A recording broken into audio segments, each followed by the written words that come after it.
Hey there folks, and welcome to this video. This is a general notice where we fire off the week by talking about the week ahead, looking back on the past week of the channel, and also talk about a couple of different articles and some news from the world of motorsport.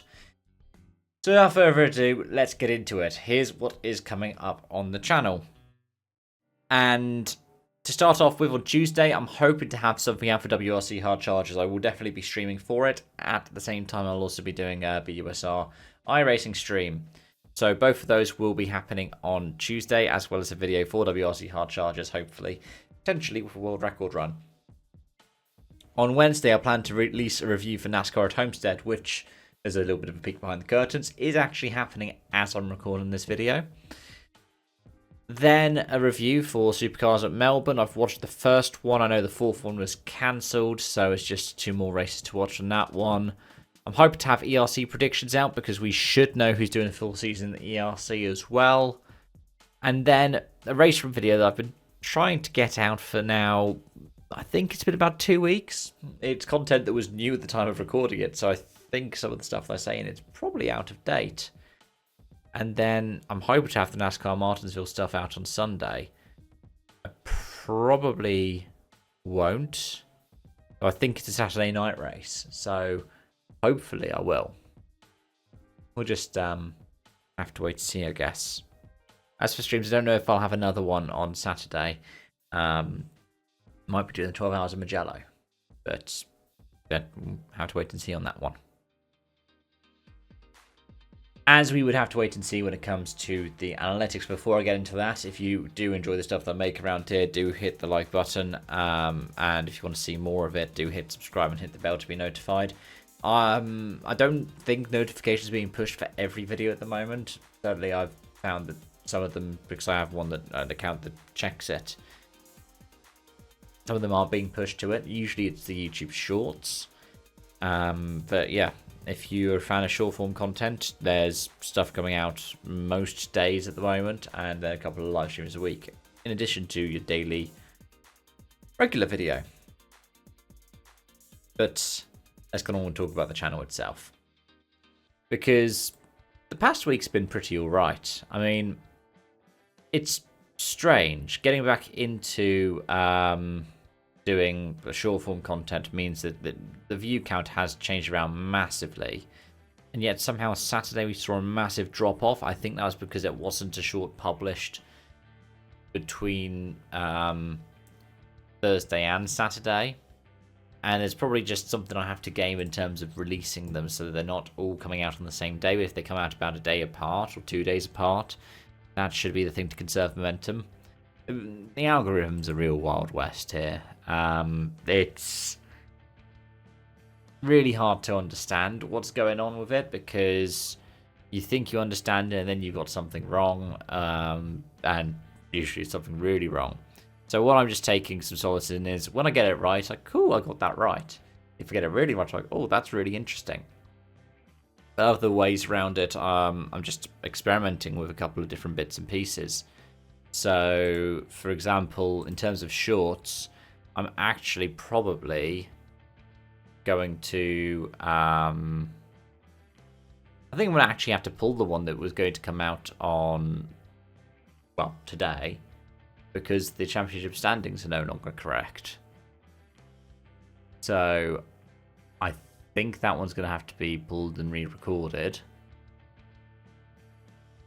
But yeah, let me know what you think of the newest one, because with this on the fly change that I'm having to do, I've got one that's got licensed content. It's something I'm trying to do. I'm trying to start it off with the thumbnails and then move it into the video content, just because it's easier in a way for me to grab videos which are just me driving around in different games, and at least in comparison to this, pulling things from different sources, because you need to make sure the license is right and all of this and that. I've been doing this for a decade and I don't want to lose my channel over copyright strikes. Anyways, I'm going to instead move on to talking about the articles, and start off with a double whammy from the same thing. Because according to autotrends.be, Hyundai are going to leave the WRC at the end of this season. Now, the official confirmation we were told would happen in the summer on what's going to happen for 26 and onwards. But Olivier de Wilde is saying that with the plan to enter WEC in 27, I think 26, 27, and just step it up. I think the IMSA one is 27.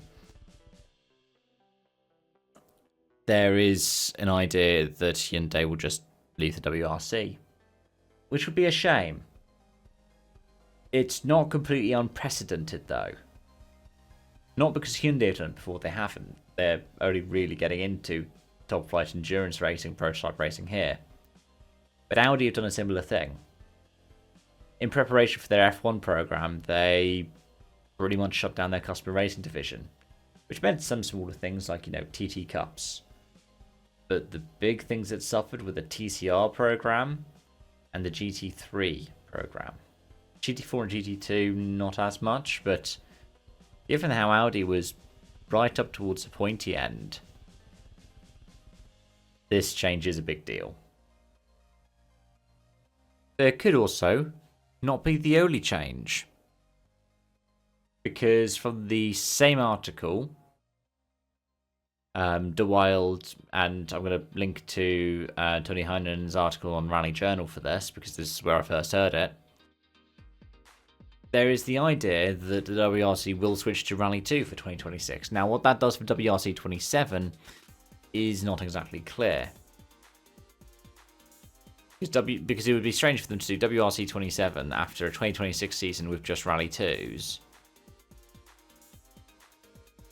Because it's like being faster to going a lot slower. Well, a lot. It's marginal these days, to going faster again. It doesn't make too much sense. But I guess if you have to do it, you're going to do it, right? At least the final one of these is a bit more upbeat and interesting, because it's rumoured that the FIA are thinking of a return to V10 engines for F1 in 2028. The race is quoting an interview, I think, that they've done with Nicolas Tombazis, who's FIA single-seater director, saying that with sustainable fuels it's now possible to have these things happen again, which would be cool. And it is true. Sustainable fuels are making that more and more common, and especially now the mainstream movement when it comes to these companies, these energy source companies, because they have such a diverse portfolio now. There is a push to have sustainable fuels. I mean, it seemed strange when P1 Fuels was doing the WRC one for some reason, and DTM. Like, for some reason it was strange. BTCC is now on sustainable fuels as well. I would have thought that with the increase of electric motorsports, there are already electric sports that were in the areas of these series, like Formula E for F1. So it only made natural sense, in my opinion, to have sustainable fuels be the way forward. But now, for the companies, these lubricant suppliers who sponsor these F1 teams, it actually makes sense to do it. Like, brands like Saudi Aramco, these companies are diversifying their portfolios a lot more. So to have themselves on the face of this cleaner, greener energy, and hey, you get that nice sounding V10 back. It's a good thing. But it's not because of necessarily a breakthrough in the technology. The breakthrough had already happened. The reason why is because these companies are like, ooh, extra PR. And it sounds like I'm raining the parade of it. Though it would be cool to have these things happening, like the return of V10 engines, maybe making it a bit more affordable, getting rid of like the hybrid systems, or making the hybrid system more environmentally sustainable, more financially sustainable. Because it's an expensive system that you can't then necessarily go on to reuse in the same way. These brands, these racing series are brands in their own entity. So think about that, like the marketability of themselves when they're thinking of the sustainability. Because that is the way forward, right? Let me know your thoughts on that and the other articles, and generally about motorsports as well at the moment, if you'd like, in the comment section down below. I'm really enjoying some of the conversations I'm getting with some of you guys in my community. It's great to have done this for a decade. It's great to have new conversations all the time, sometimes with familiar faces, sometimes with new faces. But yeah, till next time, folks. Bye for now.